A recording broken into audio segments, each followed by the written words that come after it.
आदमी जब बीमार पड़ता है तो वो डॉक्टर के पास जाता है, वो मेडिसिन लेता है। लेकिन जो जानवर है, अगर उसका तबीयत खराब हो जाता है तो वो कहाँ जाता है, वो कौन सा मेडिसिन खाता है? कभी एक क्वेश्चन आपका मन में आया क्या? आज का जो टॉपिक है मेरा, ह्यूमन को क्यों मेडिकल प्रॉब्लम होता है और इसका मेन रीज़न क्या है। हम लोगों को लगता है अगर हम लोग हॉस्पिटल में जाएंगे, टेस्ट करेंगे, ट्रीटमेंट करेंगे, ठीक हो जाएंगे। लेकिन कभी सोचा है 48 लाख ऑफ एनिमल्स इस दुनिया में रहता है। ह्यूमन छोड़ के बाकी जितना सारा एनिमल है वो कभी भी दवाई नहीं लेता है, डॉक्टर के पास भी नहीं जाता है, लेकिन उसका ज़िंदगी बहुत अच्छा ज़िंदगी होता है। क्यों? क्या उसका रीज़न है? अगर आप जान जाएंगे आपका जो मेडिकल प्रॉब्लम है वो क्यों है और किस लिए है, तो क्या होगा, आप आने वाला दिन में खुद को इस परेशानी से आपको सेहतमंद रख सकते हो और आप हेल्दी भी रह सकते हो। बेसिकली मॉडर्न जो मेडिकल साइंस है उसका कहना है 8,500 तरीके से आदमी बीमार पड़ सकता है। लेकिन फियोना हर्बल, फियोनापैथी ये क्या बोल रहा है, ह्यूमन बॉडी 2 तरीके से बीमार पड़ सकता है। एक तो है बाहर से, एक है अंदर से। बाहर से मतलब कोई बैक्टीरिया, वायरस, फंगल इन्फेक्शन, कोई स्नेक बाइट, एक्सीडेंट, ऐसा कुछ हो गया, उसके कारण उसका जो मेडिकल प्रॉब्लम होता है, इसको बोला जाता है बाहर से कुछ तकलीफ उसका बॉडी में चालू हुआ। इसका जो मेडिकल ट्रीटमेंट है ये इमीडिएट करना चाहिए, क्योंकि ये एक्सीडेंटल एक्टिविटी मतलब आग लग गया, किसी को स्नेक बाइट कर लिया, किसी का हाथ पैर टूट गया, खून बह रहा है, इसका जिस तरीके से ट्रीटमेंट करना चाहिए वो इमीडिएट इमरजेंसी करना चाहिए। लेकिन कभी कभी क्या होता है, आपका कुछ नहीं हुआ, मतलब कोई आपको काटा भी नहीं, आपका एक्सीडेंट भी नहीं हुआ, लेकिन फिर भी आपका बॉडी में तकलीफ है, जैसे blood pressure, blood sugar, arthritis, kidney related problem, cancer. ये कैसे हो रहा है? ये आपका बॉडी का अंदर से हो रहा है। इसको बोला जाता है मेटाबॉलिक सिंड्रोम रिलेटेड प्रॉब्लम, मतलब ये आपका बॉडी खुद क्रिएट कर रहा है।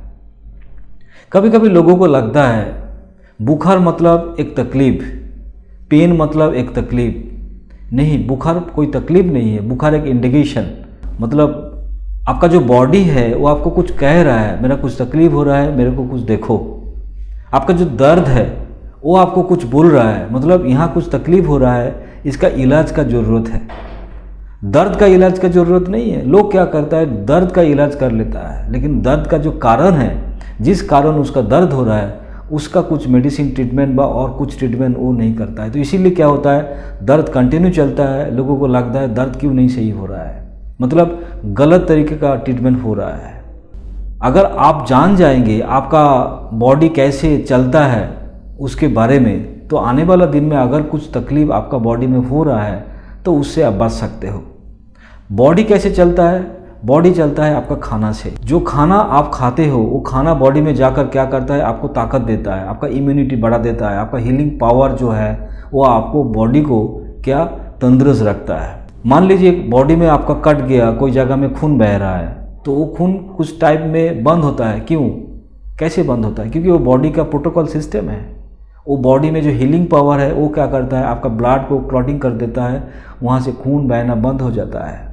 डॉक्टर शायद आपका जो कट गया वहाँ थोड़ा सील दिया, जुड़ दिया, लेकिन वो जो स्किन जो पहले वाला था उस जैसे होता है वो कैसे होता है, वो बॉडी का जो हीलिंग पावर है वो हीलिंग पावर बॉडी को ठीक कर लेता है। आप जो खाना खाते हो वो खाना क्या होता है, आपका बॉडी में तो चला जाता है, इसके बाद बॉडी का कुछ फंक्शनल एक्टिविटीज़ है, जिस फंक्शनल एक्टिविटीज़ के बाद खाना क्या होता है, ब्लड में घुसता है। ब्लड क्या करता है, आपका जितने सारा खाने का जो न्यूट्रिशन मिला उस न्यूट्रिशन को एज ए ग्लूकोज फॉर्मेट में सेल में पहुंचा देता है। जितना सारा बॉडी का सेल है उस सेल में एनर्जी चाहिए, आपका जो बॉडी का जो न्यूट्रिशन है, मतलब जो खाना आप खाए हैं उस खाने का जो न्यूट्रिशन है एज ए ग्लूकोज फॉर्मेट वो बॉडी का सेल के अंदर चला जाता है। लेकिन जब खाना आप और हम खाते हैं तब 2 हार्मोन बॉडी से निकलता है, एक है ग्रोथ हार्मोन, एक है आपका इंसुलिन हार्मोन। ग्रोथ हार्मोन क्या करता है, आपका बॉडी का जो ग्रोथ है, जो वृद्धि है, इसके ऊपर काम करता है। इंसुलिन हार्मोन जो है वो क्या करता है, वो आपका बॉडी का जितना सारा सेल है उस सेल का एज ए रूम की दरवाज़ा का चाबी ऐसे काम करता है। मतलब सेल का जो दरवाज़ा है उस दरवाज़ा में एज ए रिसेप्टर वो लग जाता है और वो सेल का दरवाज़ा को खोल देता है, और उसी टाइम आपका बॉडी में जो ब्लड में जो न्यूट्रिशन था, ग्लूकोज था, वो सेल का अंदर घुस जाता है। ये बॉडी का मैकेनिज्म है, लेकिन कभी कभी इस मैकेनिज्म टूटता है और उस टूटने के कारण आपका बॉडी में क्या होता है, मेटाबॉलिक सिंड्रोम रिलेटेड प्रॉब्लम होता है, और वहाँ से शुरू होता है आपका बॉडी में जितना जो तकलीफ़ के बारे में मैंने बात किया वो चालू हो जाता है। तो कहाँ से होता है तकलीफ़? मान लीजिए आप ब्रेकफास्ट किया, ब्रेकफास्ट करने के बाद वो ग्लूकोज फॉर्मेट में होकर आपका ब्लड वेसल में जाकर सेल में पहुँच गया।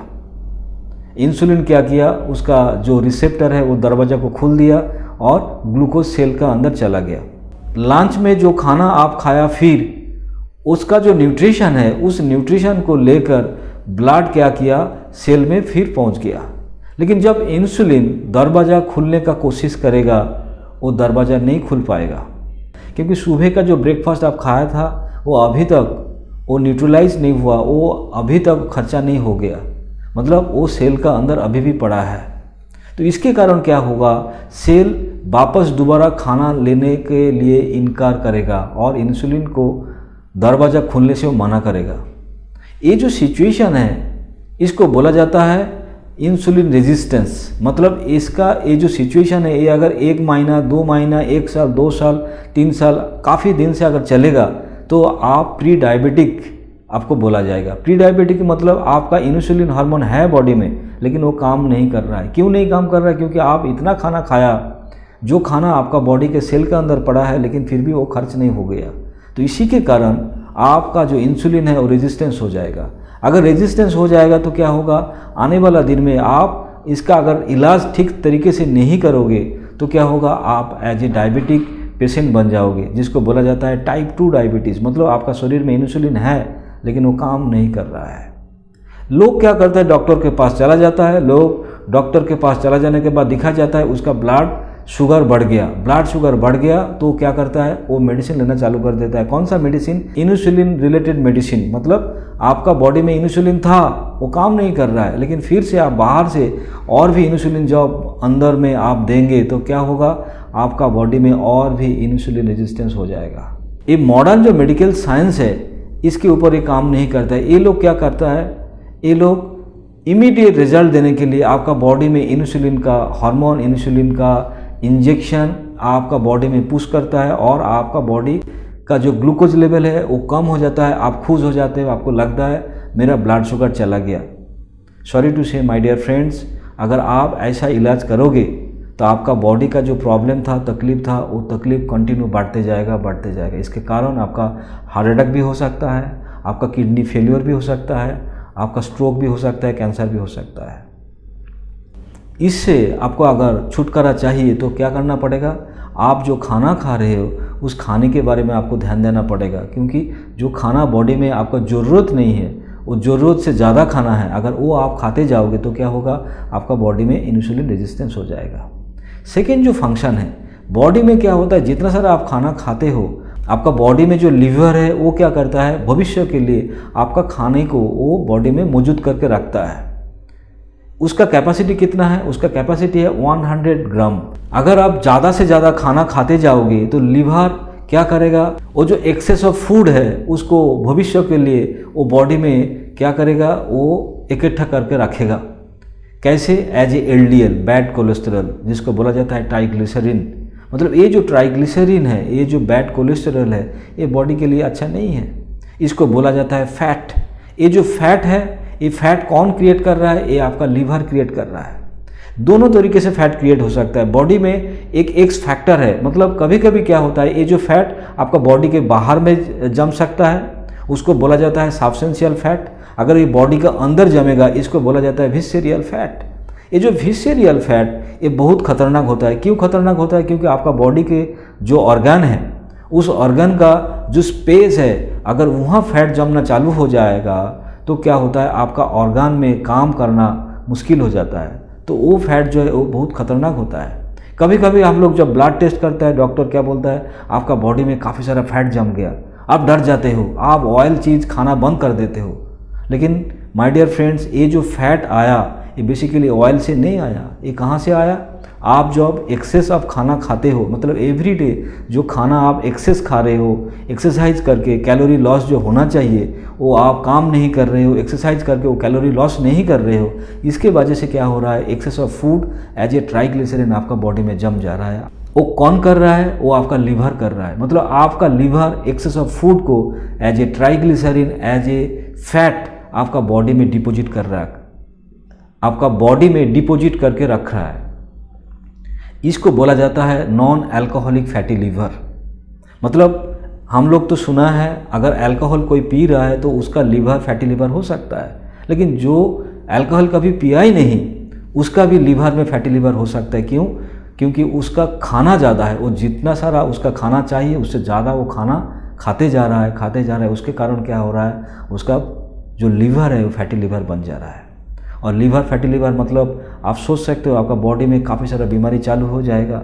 जैसे आपका ब्लड प्रेशर वहाँ से चालू हो रहा है। क्यों ब्लड प्रेशर चालू होगा? आपका बॉडी में जब इंसुलिन रेजिस्टेंस हो जाएगा, ये जो एक्सेस ऑफ इंसुलिन आपका बॉडी में पड़ा है, इंसुलिन क्या करता है, आपका जो सॉल्ट है उस सॉल्ट को अट्रैक्ट करता है। सॉल्ट मतलब सॉल्ट बॉडी से निकल जाना चाहिए था, लेकिन उस सॉल्ट को क्या करेगा, बॉडी पकड़ कर रखेगा। और सॉल्ट अगर बॉडी में रह जाएगा तो वो क्या करेगा, वो पानी जो है बॉडी का अंदर उसको क्या करेगा, अट्रैक्ट करेगा। अगर बॉडी में जब पानी और सॉल्ट बढ़ता है तो क्या होता है, आपका जो ब्लड का जो वॉल्यूम है वो वॉल्यूम बढ़ जाता है। तो इसके कारण क्या होता है, आपका बॉडी में ब्लड प्रेशर दिखाई देता है। तो ब्लड प्रेशर मतलब आपका जो हार्ट का फंक्शन है उस फंक्शन में प्रेशर आएगा। उस जितना सारा बॉडी में नस है, मतलब जहाँ से ब्लड चलता है तो उसमें भी प्रेशर आएगा। अगर बॉडी में फैट बढ़ जाएगा तो क्या होगा, बॉडी में फैट ब्लड में भी मिक्स हो जाएगा और उसमें क्या होगा, आपका कोई ना कोई जगह में प्लाक बनेगा। प्लाक मतलब एक ब्लॉकेज बनेगा। अगर वो प्लाक बढ़ते जाएगा तो क्या होगा, कभी ना कभी जो हार्ट अटैक होता है लोगों का तो वो प्लाक के कारण होता है। अगर इंसुलिन रेजिस्टेंस हो जाएगा तो मतलब आप टाइप 2 डायबिटीज़, मतलब आपका डायबिटीज़ भी चालू हो गया। अगर डायबिटीज़ होगा तो आपका जो ब्लड है वो गाढ़ा हो जाएगा एज ए ग्लूकोज। तो ग्लूकोज को निकालने के लिए आपका किडनी बहुत फास्ट काम करना चालू करेगा। लेकिन खून अगर गाढ़ा हो जाता है तो क्या होता है, आपका किडनी के अंदर जो नेफ्रॉन है वहाँ ठीक से वो प्रोसेस नहीं हो पाता। इसके कारण क्या होता है, धीरे धीरे आपका किडनी डैमेज चालू हो जाता है। तो ये जो बीमारी के बारे में मैं बात कर रहा हूँ, आपका blood pressure, blood sugar, kidney related problem, liver related problem, ये कहाँ से चालू हो रहा है? आप बोलेंगे सर ये तो लिवर से चालू हो रहा है, ये तो किडनी से चालू हो रहा है, ये तो हार्ट से चालू हो रहा है। माय डियर फ्रेंड्स, ये चालू हो रहा है आपका लाइफस्टाइल से, आपका खाना से। जो खाना आप दिन प्रतिदिन खाते हो वो खाना सही तरीके का खाना नहीं है, क्योंकि वहाँ काफ़ी सारा ऐसे कुछ खाना है जो बॉडी उसको आइडेंटिफाई नहीं कर पाता है। अगर बॉडी उसको आइडेंटिफाई नहीं कर पाएगा तो बॉडी में क्या होगा, एक एक्सीडेंट क्रिएट होगा। मतलब उसमें कितना सारा इंसुलिन हार्मोन निकलना चाहिए, कितना ग्रोथ हार्मोन निकलना चाहिए, वो बॉडी उसको जरीब नहीं कर पाएगा। एक्सेस ऑफ कैलोरी बॉडी में जाकर क्या करेगा, आपका बॉडी को डिस्टर्ब करेगा। और बॉडी डिस्टर्ब 1 दिन, 2 दिन, 3 दिन, 1 साल, 2 साल, 5 साल जब होते जाएगा तब क्या होगा, आपका 80% जब ऑर्गन डैमेज होता है तो अब बॉडी आपको मैसेज देता है, तब आप कुछ नहीं कर पाते हो। आपको लगता है ऑर्गन ट्रांसप्लांट करना चाहिए, नहीं तो ज़िंदगी भर आपको मेडिसिन लेकर जिंदा आपको रहना पड़ता है। तो ये सब जो कारण है, बेसिक कारण क्या है, only because of your food, your lifestyle. So my dear friends, जितना सारा ये जो इंटरनल बॉडी रिलेटेड प्रॉब्लम आपका शरीर में होता है, इसका कोई मेडिकल इलाज ज़रूरत नहीं होता है। ओनली आप अगर आपका जो लाइफस्टाइल है इसको सुधार लेंगे और आपका जो खाना है उसको आप सही तरीके के खाओगे तो क्या होगा, आपका बॉडी में ये तकलीफ आएगा ही नहीं। और अगर आप ज़्यादा से ज़्यादा कुछ खाना आपको खाना पड़ा तो आपको ध्यान रखना चाहिए, आपको उस खाने को पचाना चाहिए और उसको एनर्जी से कन्वर्ट करके बॉडी से निकल देना चाहिए। नहीं तो क्या होगा, एक्सेस ऑफ एनर्जी जब पड़ा रहेगा वो एज ए ट्राइग्लिसरीन आपका बॉडी में फैट बन जाएगा और वो आपका बॉडी में और भी तकलीफ करेगा। और खाने का जो डेफिनेशन है आज का दिन में, लोगों को लगता है पिज़्ज़ा, बर्गर, बटर, बिस्किट, चाय, शुगर, ये आपका खाना है। बेसिकली ये जो खाना है ये कॉम्प्लेक्स खाना है, बॉडी इसको आइडेंटिफाई नहीं कर पाता है। आज का दिन में खाने का इतना तकलीफ होकर बोल के आज मेडिकल साइंस इतना ऊपर चला गया, लेकिन फिर भी लोग मेडिकल प्रॉब्लम से छुटकारा लोगों को नहीं मिल रहा है। ओनली बिकॉज ऑफ दैट जो खाना वो खाता है वो कॉम्प्लेक्स खाना खाता है। कौन सा खाना खाना चाहिए? जो खाना सरल खाना है, जो खाना नेचुरल से हम लोगों को नेचर से मिलता है, वो फ्रूट्स हो सकता है, वेजिटेबल हो सकता है, एज ए नेचुरल फॉर्मेट। अगर नेचुरल मोड में जो खाना है आप अगर उसको ज़्यादा भी खा लेंगे तो बॉडी उसको जानता है पहले से, उससे कितना न्यूट्रिशन उसको चाहिए, एक्सेस ऑफ न्यूट्रिशन अगर उसको मिल रहा है तो बॉडी उसको निकाल देगा। अगर निकाल देगा तो बॉडी में आपको तकलीफ नहीं होगा। सो माय डियर फ्रेंड्स, आपका सामने 3 रास्ता है। कौन सा 3 रास्ता? एक तो आप खाना सही तरीके का खाओ और उसका जो एनर्जी है उसको आपका बॉडी से निकालना चाहिए एज एक्सरसाइज, और आप ऐसे कुछ काम दिन प्रतिदिन आपको करना चाहिए जो आपका जो एक्सेस ऑफ फूड वो एनर्जी कन्वर्ट होकर आपका बॉडी से निकल जाएगा। और नहीं तो क्या करना पड़ेगा? नहीं तो आपको दवाई खाना पड़ेगा, हॉस्पिटल में जाकर आपको एडमिट होना पड़ेगा। वो आपको डिपेंड कर रहा है कौन सा चीज़ आपको अच्छा लगता है। सो फियोना हर्बल, फियोना आयुर्वेदा आपको सजेस्ट कर रहा है आप आपका फूड को, आपका लाइफस्टाइल को आप सुधार लीजिए, आपका ज़िंदगी भी सुधर जाएगा। आपका कैंसर, आपका लीवर प्रॉब्लम, आपका आर्थराइटिस प्रॉब्लम, आपका हार्ट रिलेटेड प्रॉब्लम, कुछ भी जो मेटाबॉलिक सिंड्रोम रिलेटेड प्रॉब्लम होता है, अगर आप खाना और आपका लाइफस्टाइल को ठीक कर लेंगे तो क्या होगा? आपका मेडिकल प्रॉब्लम आएगा ही नहीं, होगा ही नहीं। सो आज यहाँ ही मैं विदा ले रहा हूँ। आने वाला दिन में और भी काफ़ी सारा हेल्थ रिलेटेड वीडियो लेकर आपके सामने मैं आऊँगा। ओके, तब तक आप लोग हेल्दी रहिए और अच्छा जो नेचुरल फ्रूट्स वेजिटेबल्स है इसको खाने में इस्तेमाल कीजिए और आप अच्छा रहिए। So thank you, wish you happy and healthy life.